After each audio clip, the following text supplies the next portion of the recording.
Hello friends, welcome our channel Satyavan Anand. Today at 18th of January 2023, we will discuss The Hindu newspaper daily analysis. आज हम देख रहे हैं कुछ ऐसी खबर आई है जो स्वार्थ से भरी हुई है। हम जानते हैं पाकिस्तान इस समय कंगाली की राह पर है। वहाँ पर कंगाली बहुत ज़्यादा है और महंगाई भी उससे ज़्यादा है।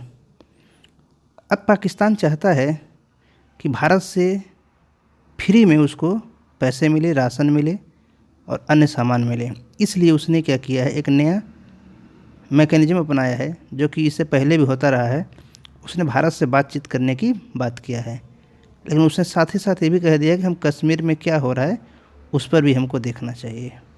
कश्मीर उसका है नहीं, पर उसे कश्मीर चाहिए, उसे भारत से पैसा भी चाहिए। पर भारत के नेता ऐसे इससे पहले भी पाकिस्तान की इस उलूल जुलूल मीठी बातों में फंस चुके हैं और उसका परिणाम बहुत बुरा हुआ है। तो पाकिस्तान चाहता है भारत उसको पैसा दे, राशन दे, अन्य सामान दे फ्री का। इसीलिए उसने इसको इनिशिएट करने की बात की है, बातचीत की, जबकि उसका मोटो इंटेंट बहुत ही गलत है। तो हमारे अकॉर्डिंग पाकिस्तान को 1 रुपया नहीं देना चाहिए, न कोई सहायता, न कोई राशन, कुछ भी नहीं। इसी रेफरेंस में देखें, दूसरा न्यूज़ है जो भारत के लिए इम्पोर्टेंट है कि भारत ने यूनाइटेड स्टेट ऑफ अमेरिका और इंडिया मिल करके एक रेजोल्यूशन लाए थे जिसमें एक अब्दुल रहमान मक्की, एक पाकिस्तान से, इसकी नेशनलिटी पाकिस्तान है और वो जो है एक आतंकवादी है। उस आतंकवादी को ऊपर ब्लैकलिस्ट करने की बात की गई थी, लेकिन चाइना ने उस पर टेक्निकल होल्ड लगा दिया था।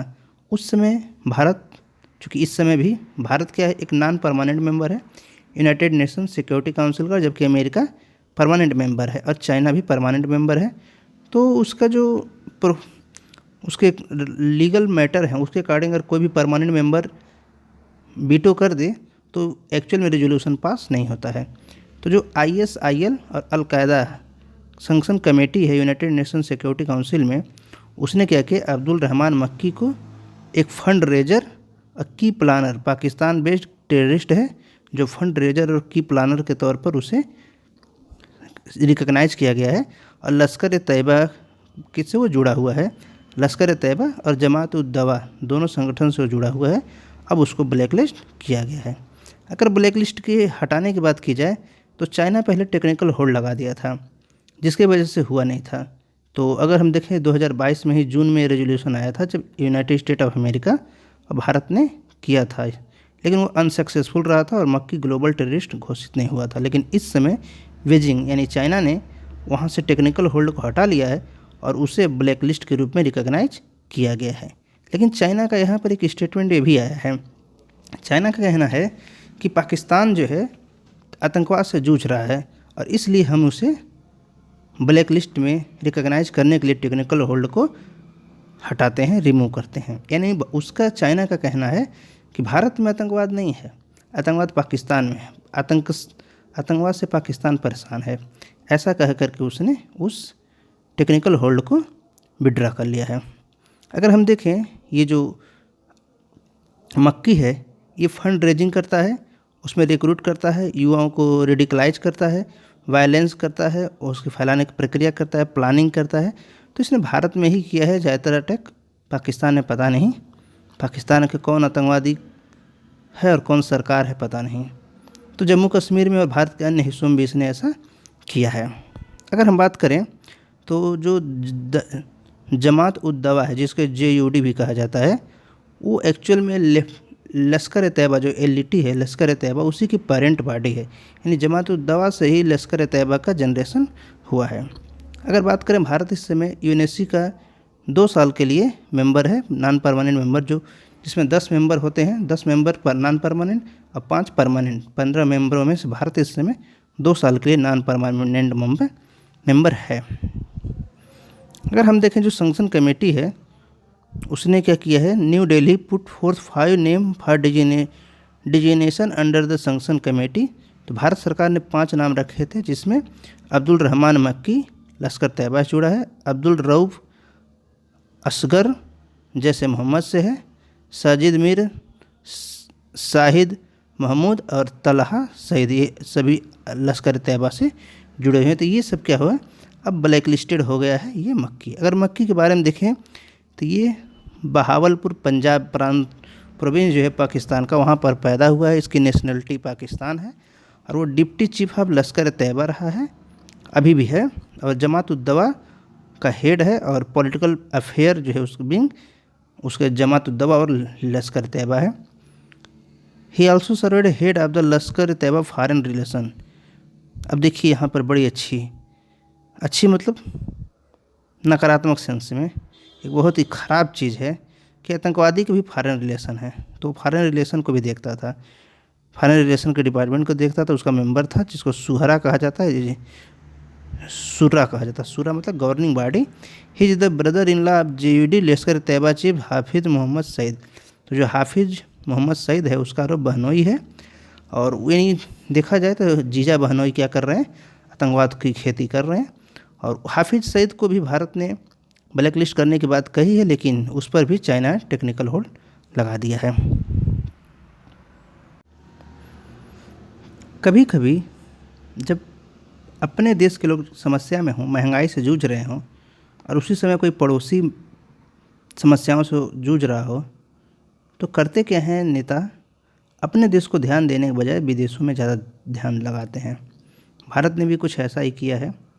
भारत ने श्रीलंका, जो कि इस समय कंगाली के कगार पर है, वहाँ उसकी जो पॉलिसी है उस पॉलिसी की वजह से ही वो अपने कंगाली पर गया है और कोरोना से वो हिट हुआ ही था।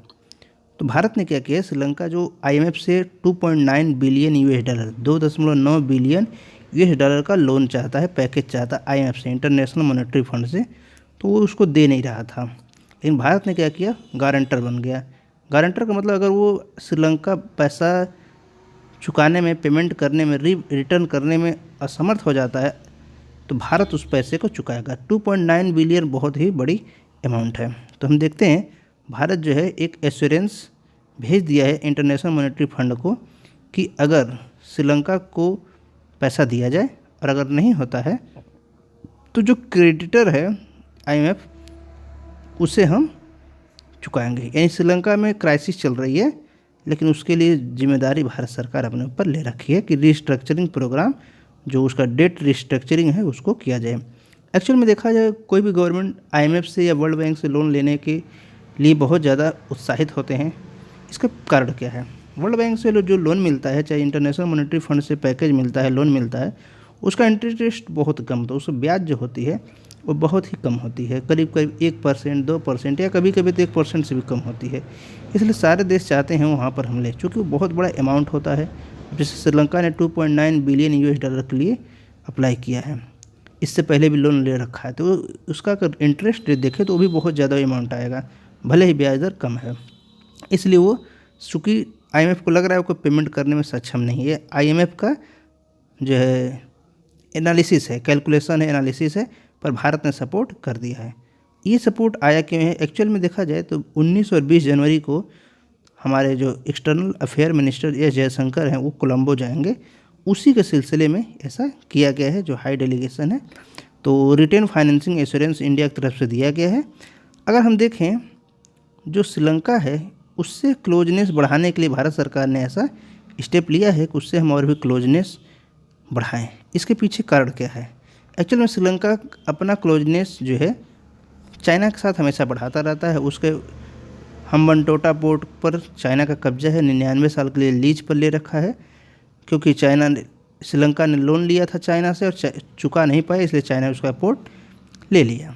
अगर देखें तो इस रेफरेंस में कि चाइना श्रीलंका में आकर कब्जा करता रह जाएगा धीरे धीरे, एक एक उसके इंफ्रास्ट्रक्चर को, भारत का इंफ्रास्ट्रक्चर मिलेगा नहीं प्रोजेक्ट को डेवलप करने का, साथ ही साथ चाइना हमारे करीब आ जाएगा हिंद महासागर में, तो वो अटैक कर सकता है। इस वजह से भी नेपाल और श्रीलंका को भारत हमेशा सपोर्ट करता है, जबकि नेपाल और श्रीलंका ऐसे देश हैं इस बात को अच्छी तरह समझते हैं।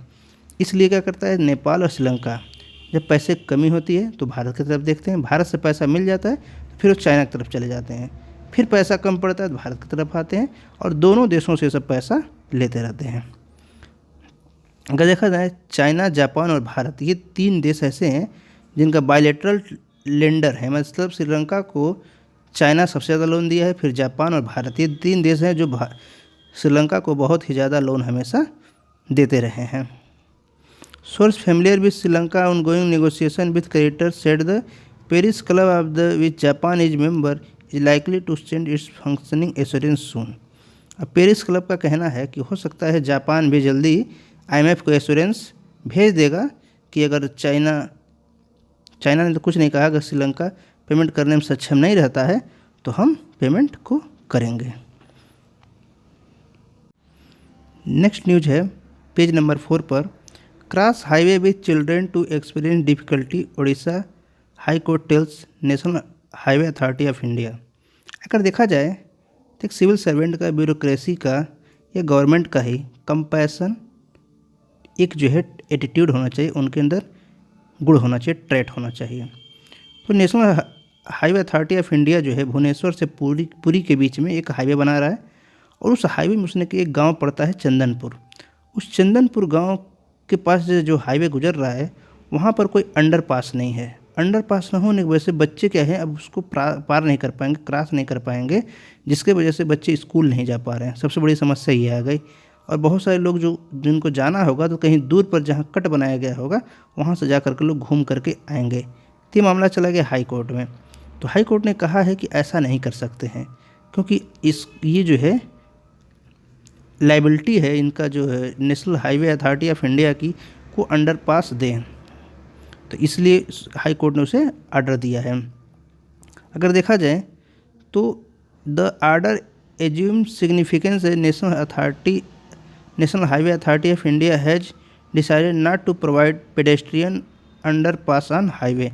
National highway authority of India ने कहा था कि पेडेस्ट्रियन अंडरपास हम प्रोवाइड नहीं करेंगे, परंतु हाई कोर्ट ने कहा कि ऐसा करना पड़ेगा। और हाई कोर्ट ने भी कहा कि उसकी वीडियोग्राफी कराओ, ऑफिशियल क्रॉसिंग जो रोड है, और स्कूल चिल्ड्रेन के लिए वहाँ पर जगह होना चाहिए उन्हें क्रॉस करने के लिए। अगर हम यहाँ पर देखें तो ये न्यूज डायरेक्ट किसी एग्जाम में नहीं पूछा जाएगा, परंतु केस स्टडी में पूछा जा सकता है कि अगर कोई ऑफिसर हैं, उनको जो है सोसाइटी के लिए काम कर रहे हैं, ऐसा कह रहे हैं, पर सोसाइटी से कितने सेंसिटिव हैं, क्या उनका काम सेंसिटिव है या नहीं, सेंसिटिविटी उससे जुड़ी है कि नहीं।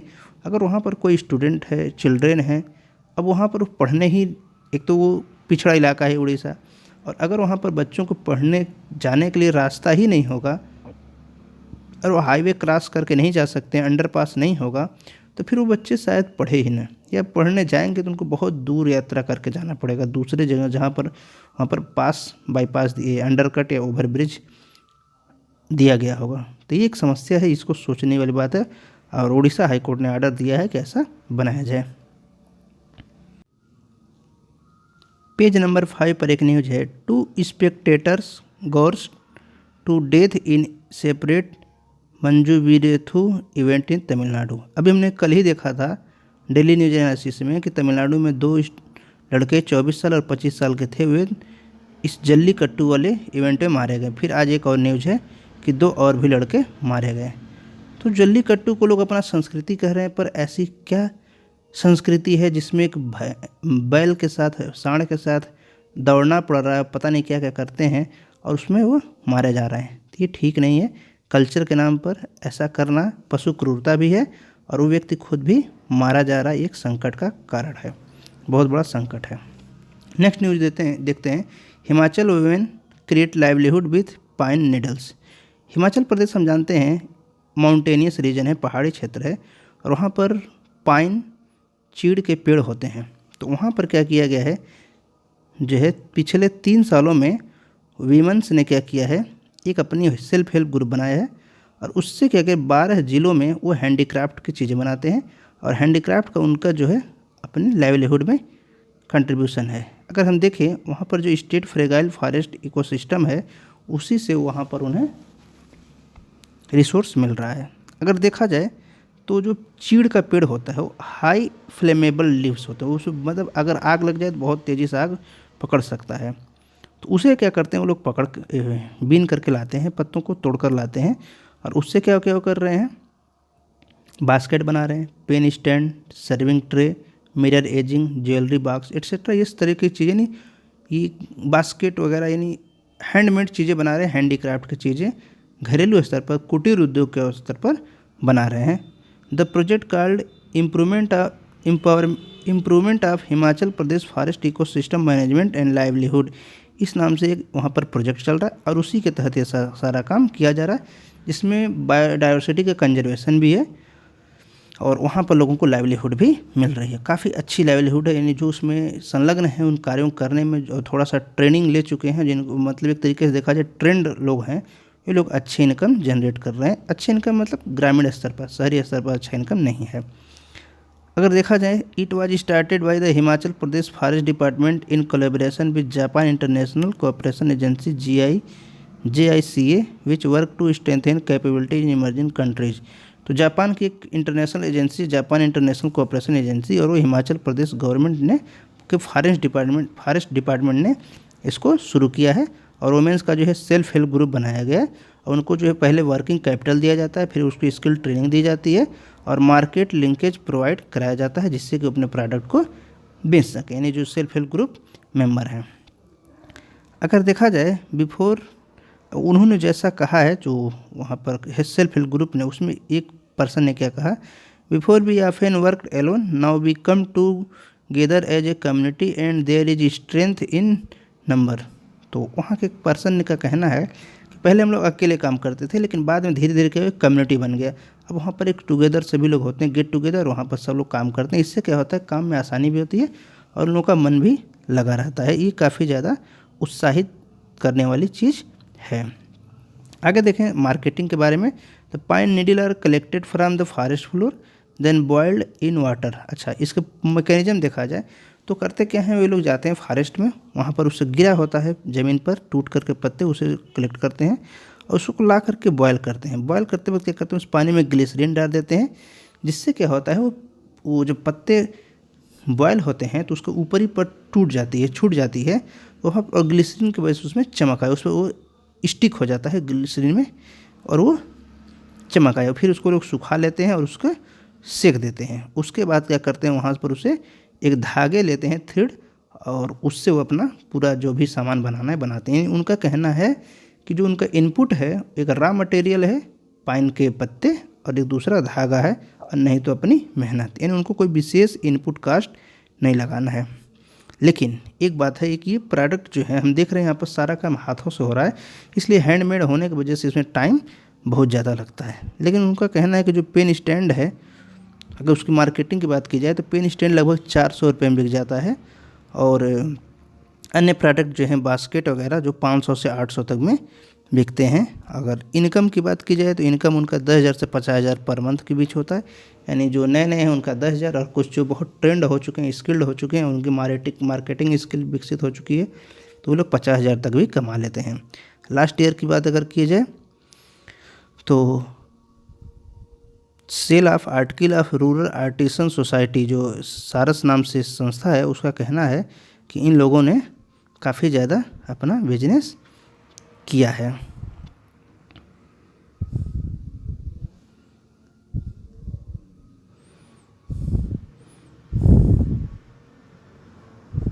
People appreciate that the products are eco friendly. People का भी कहना है प्रोडक्ट जो है इको फ्रेंडली है। अगर अदर चीज़ें देखें तो university and institute tried them as fuel in the cement factory and as pine needle board biofuel pine needle charcoal but which fail to sustain after the pilot project. तो पहले भी ऐसा चीज़ें पायलट प्रोजेक्ट के तौर पे शुरू हुआ था कुछ काम करने को, कि वो लोग क्या करेंगे, फाइन निडल से बोर्ड बनेंगे, बायोफ्यूल बनाया जाएगा और उसे चारकोल बनाया जाएगा, परंतु वो प्रोजेक्ट चूँकि पायलट प्रोजेक्ट था, गवर्नमेंट ने उस पर ध्यान नहीं दिया, यूनिवर्सिटी और जो भी कंपनियां थीं उन्होंने ध्यान नहीं दिया, इसलिए वो फिर से बंद हो गया और सक्सेसफुल नहीं रहा। नेक्स्ट न्यूज है पेज नंबर 10 पर, finish collection of states view on identifying minorities Supreme Court to centre. Supreme Court ने सेंट्रल गवर्नमेंट से, यूनियन गवर्नमेंट से कहा है कि जो माइनॉरिटी स्टेटस का आइडेंटिफिकेशन का कार्य चल रहा है उससे जल्द ही फिनिश किया जाए, और सुप्रीम कोर्ट का ये कहना है कि वो जल्दी हियरिंग शुरू कर देंगे इस मामले पर। उन्होंने कहा है कि हमें मार्च तक चाहिए पूरा डाटा। अगर देखा जाए एक्चुअल में ये मामला कहाँ से आता है, भारत में जो कॉन्स्टिट्यूशन है उसमें माइनॉरिटी वर्ड प्रयोग किया गया है, परंतु माइनॉरिटी की डिफिनीशन नहीं दी गई है। वो गवर्नमेंट के डिस्क्रिप्शन पर छोड़ दिया गया है। तो होता क्या है, 1993 में सेंट्रल गवर्नमेंट ने बिना किसी डाटा के, बिना किसी सेंसस के, बिना किसी सर्वे के उन्होंने डायरेक्ट मुस्लिम, क्रिश्चियन, सिख, बुद्धिस्ट और पारसियों को माइनॉरिटी कम्युनिटी का टैग दे दिया, इन्हें रिकॉग्नाइज कर दिया। तो national commission for minority that religious and linguistic minority community are to be identified state wise. तो उन्होंने क्या किया, लिंग्विस्टिक और रिलीजन के आधार पर दे दिया, परंतु उन्होंने कोई डिफिनीशन नहीं, खुद सेंट्रल गवर्नमेंट ने 1993 में कोई डिफिनीशन तैयार नहीं किया कि किस डिफिनीशन के आधार पर जो है हम इन्हें माइनॉरिटी स्टेटस दे रहे हैं। बाद में ये मामला सुप्रीम कोर्ट में पहुंच गया। अगर हम बात करें यूनाइटेड स्टेट की, तो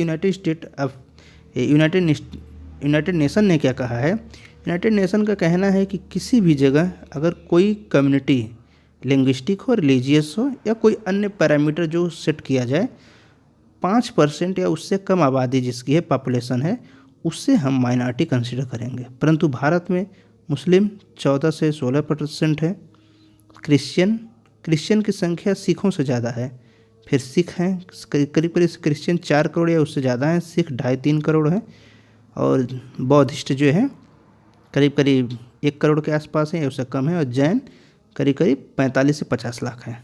तो ये करीब संख्या है। लेकिन गवर्नमेंट का कहना है, गवर्नमेंट ने कोई डाटा नहीं दिया है, कोई डिफिनीशन नहीं दिया, उसने डायरेक्ट माइनॉरिटी का, जैन को 2014 में मिला, यानी जैन को 1993 में नहीं मिला था दर्जा। अब सुप्रीम कोर्ट का कहना है कि इसे नेशनल लेवल पर कंसिडर किया जाए, जैसे अब लक्षद्वीप बात की जाए या नॉर्थ ईस्ट में जैसे मिजोरम, मेघालय, अरुणाचल प्रदेश, नागालैंड या जम्मू कश्मीर, ये सब ऐसे जगह हैं जहाँ पर हिंदू माइनॉरिटी है और अन्य जो है जैसे जम्मू कश्मीर, लक्षद्वीप में मुस्लिम मेजॉरिटी है, पंजाब में सिख मेजॉरिटी है, नागालैंड, मिजोरम, मेघालय, अरुणाचल प्रदेश वहाँ पर क्रिश्चियन मेजॉरिटी में है, लक्षद्वीप में मुस्लिम मेजॉरिटी में है। तो वहाँ पर हिंदू माइनॉरिटी में है, पर उन्हें माइनॉरिटी का दर्जा नहीं मिलता है, वहाँ पर उन्हें कोई ऐसा रिसोर्स में कंट्रीब्यूशन गवर्नमेंट नहीं करती है। तो इसी पर एक कमीशन बना है, कमीशन का क्या नाम है, national commission for minorities and religious and linguistic minority. तो इसी के बारे में सुप्रीम कोर्ट का कहना है कि सेंटर जो है डाटा कलेक्ट करे और उसे जल्दी से जल्दी सबमिट करे हमारे पास, हम मार्च में स्टार्ट करेंगे हियरिंग। फ्रैंकली अगर हम देखा जाए तो सेंट्रल गवर्नमेंट ने जो आंसर दिया, सुप्रीम कोर्ट उससे नाराज़ हो गया है। अगर हम देखें सेंट्रल गवर्नमेंट का क्या कहना है कि अभी भी 4 राज्य और 2 यूनियन टेरिटरी हैं जिन्होंने कुछ भी नहीं बोलना, हाँ बोले ना बोले, ना उन्होंने कोई डाटा दिया है।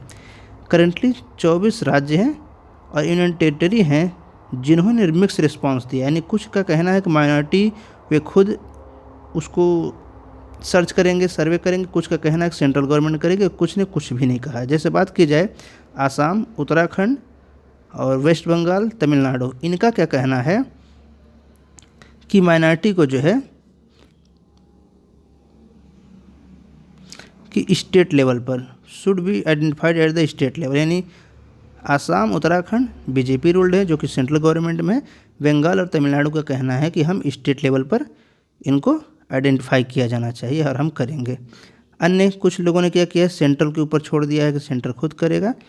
अगर हम देखें तो जो अटॉर्नी जनरल ऑफ इंडिया हैं आर वेंकट रमानी, उनका क्या कहना है कि 6 राज्य कौन कौन हैं, जम्मू कश्मीर, अरुणाचल प्रदेश, लक्षद्वीप, झारखंड, राजस्थान, तेलंगाना, इन्होंने अभी कोई रिस्पांस नहीं दिया है। जिनमें अगर बात की जाए तो राजस्थान, झारखंड, तेलंगाना ये बड़े राज्य हैं, इसलिए इनका रिस्पांस आवश्यक है, जैसा कि उन्होंने सुप्रीम कोर्ट में कहा। लेकिन सुप्रीम कोर्ट ने कहा कि ये ऐसा डाटा देते वक्त सरकार को सोचना चाहिए कि सरकार के कंट्रोल में प्रेजेंट टाइम में जम्मू कश्मीर भी है और लक्षद्वीप भी है। तो जब 2 स्टेट उसके पास, यूनियन टेरिटरी खुद उसके पास है, तो वो अपने ही बातों को कैसे नहीं कह सकता है। इसी रेफरेंस में क्या कहा, frankly Jammu Kashmir is administered by you at the moment, so is Lakshadweep is that your own administration are not responding, यानी अब तुम्हारा ही एडमिनिस्ट्रेशन तुमको रिस्पॉन्स नहीं कर रहा। ये कैसी बात हो गई कि जम्मू कश्मीर और लक्षद्वीप तुम्हारे कंट्रोल में है। तो सरकार ने लीपापोती करने के काम किया, उसने स्पष्ट जवाब नहीं दिया, पर सुप्रीम कोर्ट ने कहा है कि हमें जल्द से जल्द इस पर कुछ डाटा दो। The national commission for minority agree with the identify of the minority on not on the nation wide but state wide. तो जो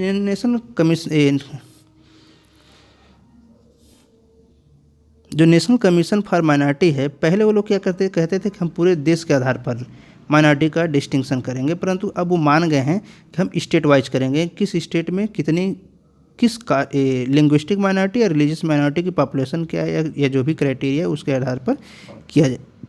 तो स्टेट है to be regarded unit of the determining linguistic and religious minority. तो government का क्या कहना है, उसमें जो भी सर्वे की गई NCM द्वारा, नेशनल कमीशन फॉर माइनॉरिटी, उसने कहा है कि हम स्टेट लेवल पर रिकॉर्ड उसे एक यूनिट के रूप में कंसिडर किया जाएगा और वहाँ पर हम उसे देखेंगे एक यूनिट के रूप में कंसिडर करते हुए। तो इस चीज़ों को आगे देखा जा रहा है। National commission for minority educational institute A statutory body, जो कि एक स्टेचुरी बॉडी के रूप में काम कर रहे हैं, उनका क्या कहना है कि जो TMA पाई फाउंडेशन जजमेंट के बारे में यहाँ पर बात क्या आई है, ए माइनॉरिटी वेदर लिंग्विस्टिक और religious is determinable only by reference to the demography of the state and not by taking into consideration the population of the country as a whole.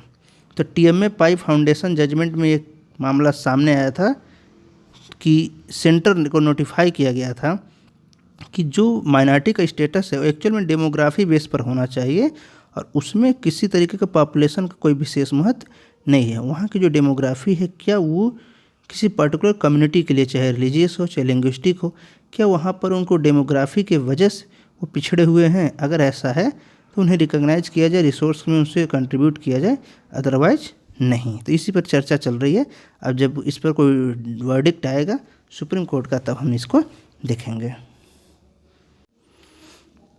Page number 10 पर ही एक next news है। 400 tribal youth from 3 left wing extremist affected district in Chhattisgarh to join CRPF।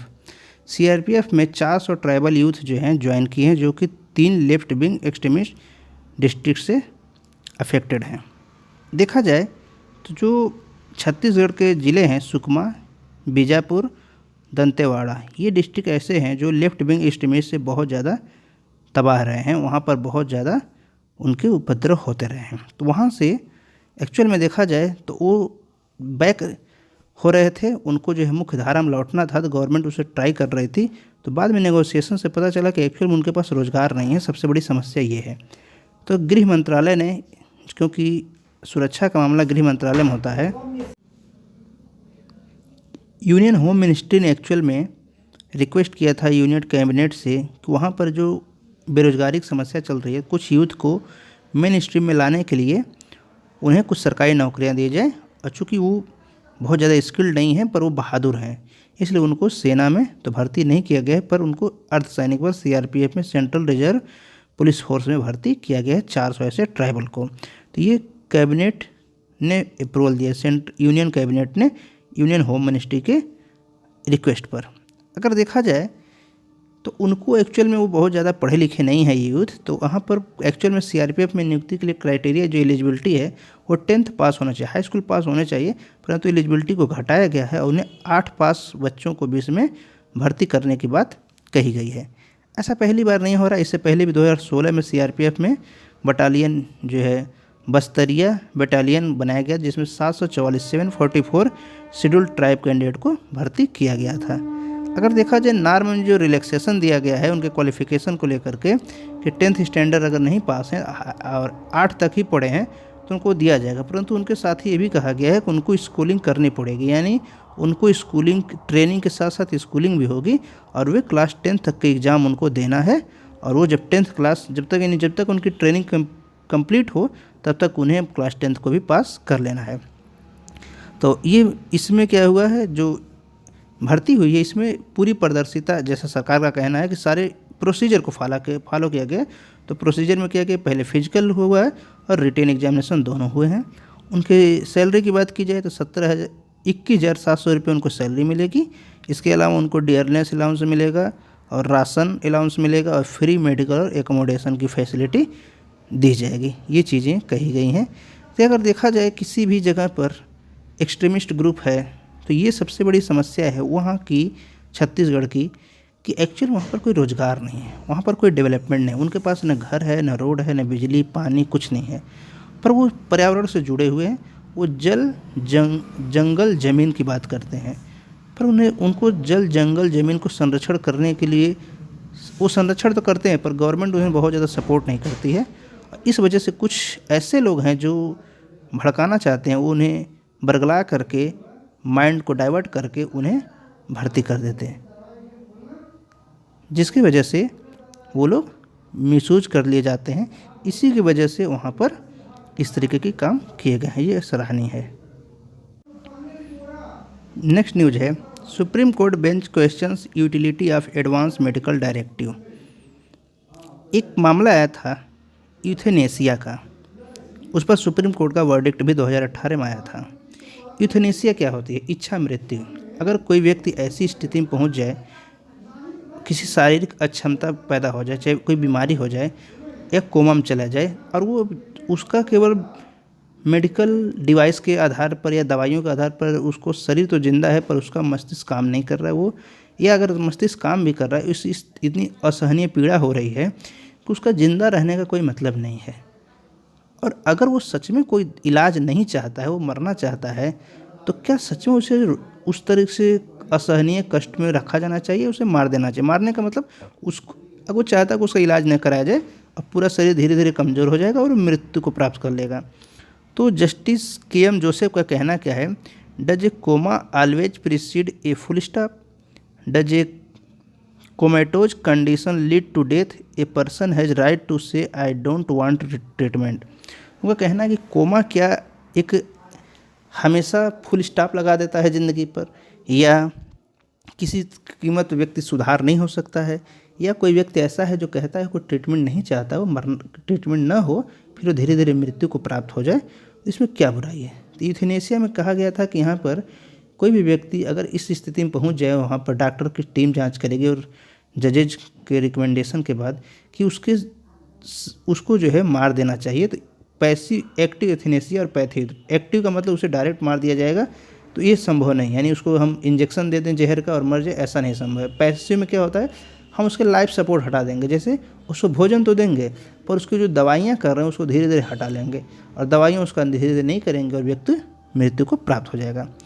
तो supreme court का कहना इसमें है, constitutional bench जो बनी है उसका कहना है कि question the utility of executing an advance medical directive or living will in India when a person is free to refuse invasive treatment and accept death. अगर कोई व्यक्ति सच में मरना चाहता है तो क्या उसे ज़बरदस्ती किसी लाइफ सपोर्ट पर रख करके उसे ज़िंदा रखना आवश्यक है? There were cases when the mind had overridden the limitation of body and comatose person had return to normalcy. ऐसा भी किससे देखा गया है कि जब व्यक्ति कोमा से बाहर आ गया है, उसको असक्षमता की स्थिति से बाहर आ गया, ऐसा देखा गया है। लेकिन इसके साथ ही साथ देखा जाए, उनका कहना है कि इस कंडीशन में जो फिजिसिस्ट स्टीफन हॉकिंग हैं यूनाइटेड किंगडम के, वो पूरा शरीर उनका ख़राब हो गया था पर उनका ब्रेन काम कर रहा था, वो बोलते थे लेकिन उनकी आवाज़ थोड़ी सी चेंज थी, पर वो 76 ईयर जिए हैं।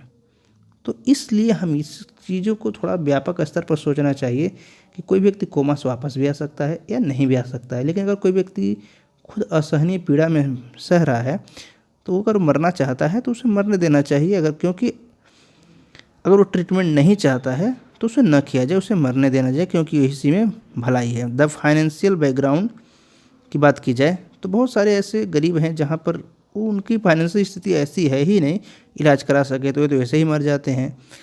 तो justice Ajay Rastogi said advance directive placed a heavy burden of doctor.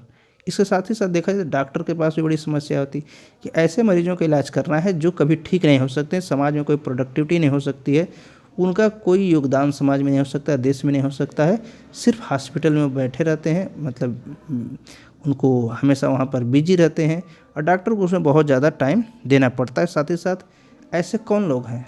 ऐसे वे लोग हैं जो काफ़ी अमीर हैं। अब वे लोग क्या करते हैं, पैसा तो खर्च कर रहे हैं, पर उससे क्या हो रहा है, बहुत सारे दूसरे मरीज जिनका इलाज होना चाहिए इलाज नहीं हो पा रहा है, क्योंकि इस पर हॉस्पिटल उनका फुल है। Otherwise a person has right to say I don't want treatment in rural area many people don't even go to hospital. तो सुप्रीम कोर्ट का ये भी कहना है कि ग्रामीण परिवेश में तो बहुत सारे ऐसे लोग हैं जो हॉस्पिटल जा ही नहीं पाते हैं, वो मर जाते हैं। जो सच में जी सकते थे, जिनका इलाज किया जाए तो सही हो सकते, उनको तो हो ही नहीं रहा है। तब जो व्यक्ति मरने की स्थिति में है उसे मर जाए तो अगर उसको ट्रीटमेंट न दिया जाए तो कोई समस्या नहीं समझ होनी चाहिए। इस पर डिस्कशन चल रहा है। सुप्रीम कोर्ट आगे क्या कहता है, it focuses on 3 aspect of an advance directive. It contents the method in which such a directive should be recorded without the danger of tampering and implementation. तो कोर्ट का कहना है कि हमें 3 डायरेक्टिव को ध्यान में रखना चाहिए, इस पर विचार करने की आवश्यकता है। आगे नेक्स्ट न्यूज़ देखें, India Russia begin manufacturing of AK-203 assault rifle in Uttar Pradesh Amethi. तो रसिया और इंडिया, भारत और रसिया जो मिल करके AK-203 असॉल्ट राइफल बनाने की फैक्ट्री बनी है अमेठी में, उत्तर प्रदेश के अमेठी में, उन्होंने काम करना शुरू कर दिया। जॉइंट वेंचर है।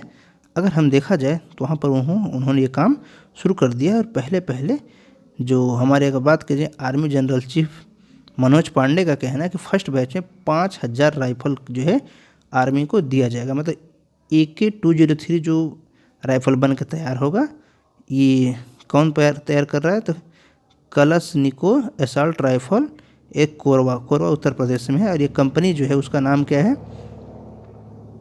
India and Russia Indo Russian rifle private limited, IRRPL ये कंपनी है, यही बना रही है। कोरवा ऑर्डिनेंस फैक्ट्री के देखा जाए तो वहाँ पर जो प्रोड्यूस हो रहा है 7.62 mm का कालासनिको AK-203 राइफल बनाया जा रहा है। इसके आगे अगर हम देखें फैक्ट्री की कैपेसिटी की, तो फुल्ली इक्विप्ड है। और वहाँ पर जो है assault rifle which do their high adaptability, उसकी एडेप्टेबिलिटी ज़्यादा है। अगर हम इसके आगे देखें, contract for over 6 lakh AK-203 rifle would be executed by the joint venture over a period of 128 month to close 10 year. यानी 128 महीने या कुल मिला करके 128 महीने या 10 सालों में उन्हें ऐसा टारगेट दिया गया है को 6 लाख AK-203 राइफल बनाएंगे। ये काफ़ी सराहनीय पहले मेड इन इंडिया को प्रमोट किया जा रहा है।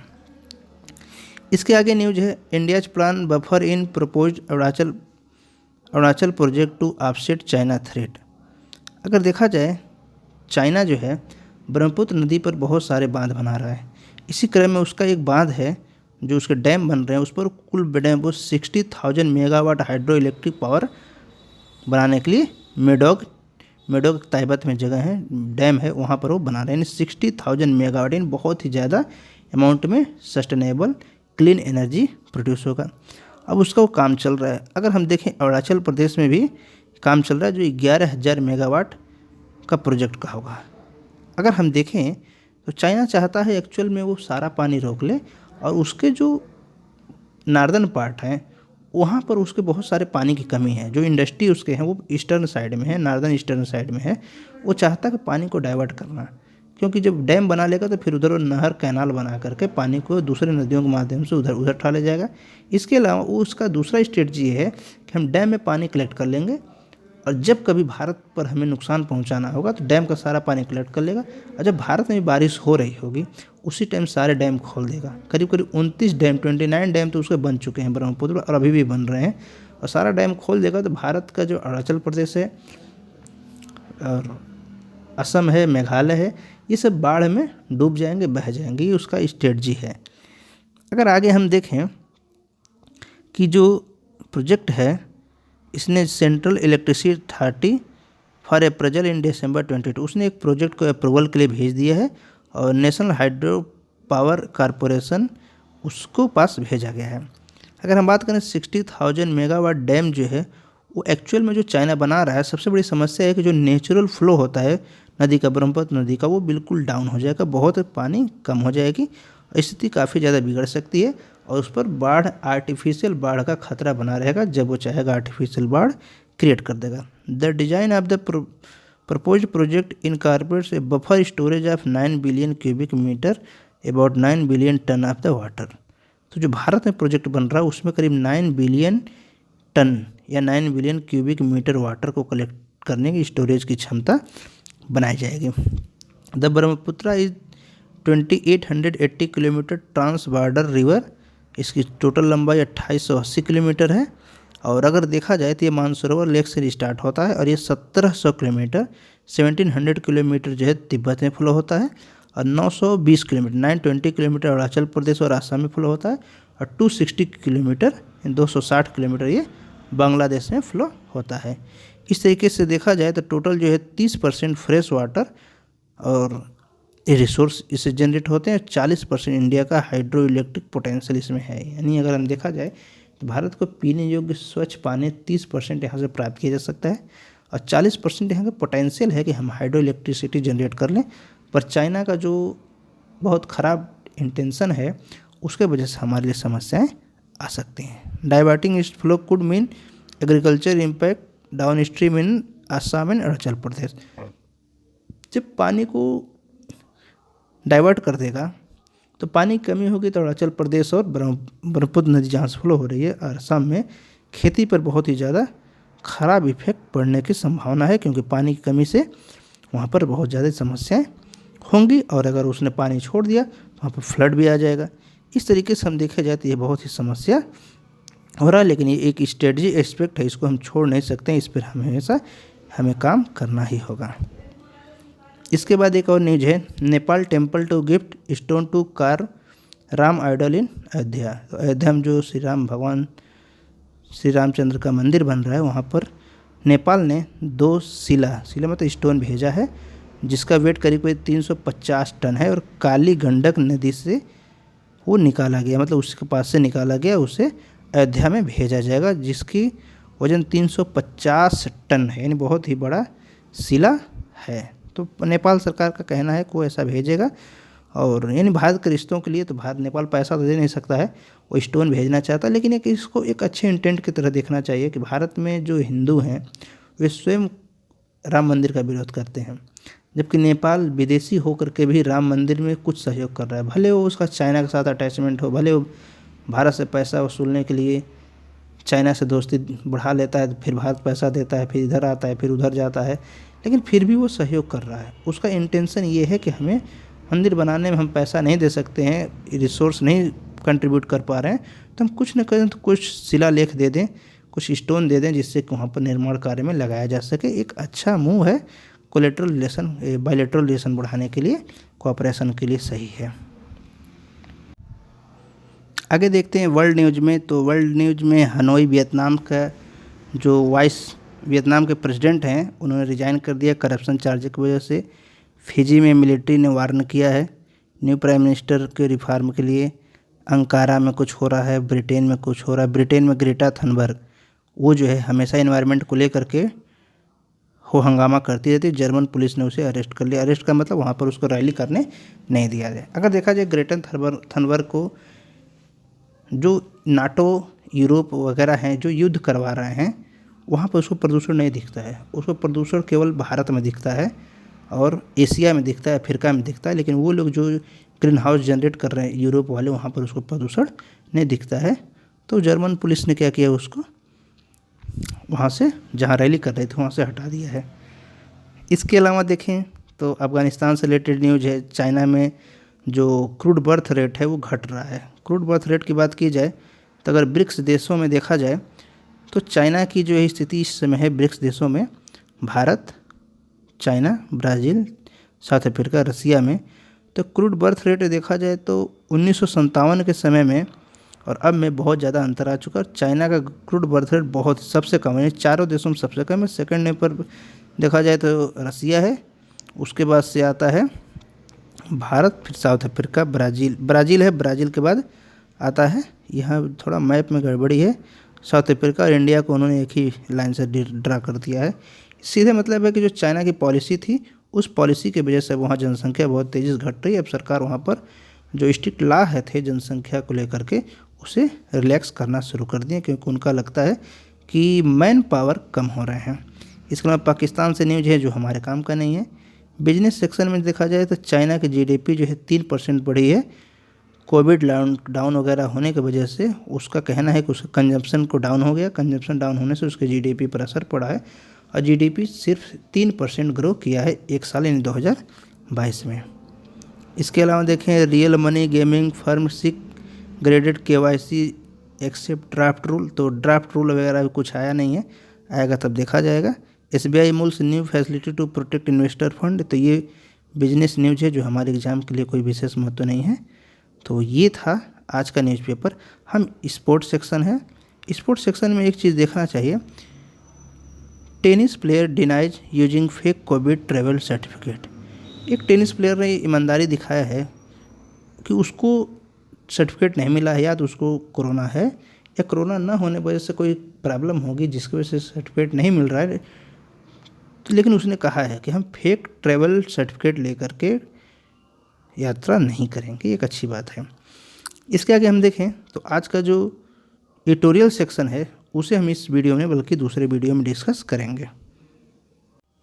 जो एडिटोरियल है वो चाइना से रिलेटेड है, फिर भारत के जो साउथ एशिया से रिलेटेड है एक एडिटोरियल है। इसके अलावा जो है न्यू फ्री, ये जो फूड ग्रेन सरकार बांट रही है इसके बारे में एक न्यूज है, एडिटोरियल आया है। और हम इन्फ्लेशन से रिलेटेड एक एडिटोरियल है। तो इन सब चीज़ों के बारे में हम अलग से डिस्कस करेंगे और ओपिनियन वगैरह हैं जो आए हैं तो उसको हम अलग वीडियो में डिस्कस करेंगे। तो इस वीडियो को हम यहीं पर स्टॉप करते हैं, और अगर चैनल पर नए हैं तो चैनल को जो है सब्सक्राइब करें, और वीडियो अच्छा लगा तो लाइक करें और ज़्यादा से ज़्यादा लोगों के पास शेयर करें। तो थैंक यू फॉर वॉचिंग।